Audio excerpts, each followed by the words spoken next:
Hey there and welcome to Matt's Garage.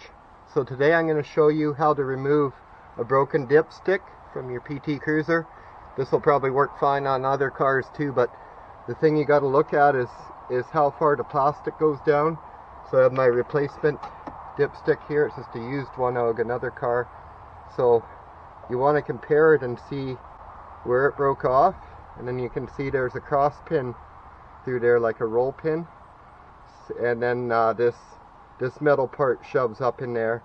So we don't have much room there, but what we have to do is drill a small hole in the plastic, and you don't really have to worry about it going down in there too much, because we're going to vacuum it out before we actually pull the dipstick out. And I think there's not an O-ring below there, but it's a pretty tight fit in there. I've actually done this before on another PT, because these are really brittle, and what happened is when I was taking the fan out, I just clipped it and broke it off. So we're just going to use a 1/8 drill bit, and then I have just a little self-tapping screw and a screwdriver, of course. So first we're going to drill a hole.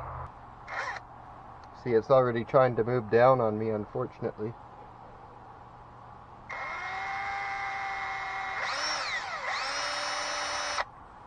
That gets smaller there, so I think I'm going to just keep going and hope that it catches before. I just went and got a couple longer screws. These are actually drywall screws, so they'll reach down to there. And yeah, we'll just keep drilling. I am getting a bit of a hole started in that. Okay, and I hit metal. I could feel that hit metal. So now I'm just going to get in here with the vacuum and vacuum out those shavings. They are just plastic, so if some end up in the oil, I highly doubt it's going to damage anything. There, they all came out, and it even sucked a little engine oil up. So see what screw fits in here nice. I just barely got to grab it.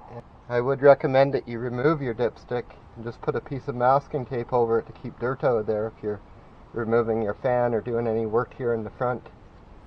But in case you're stupid like me and didn't and broke it off, this is how you get it out. Here we go.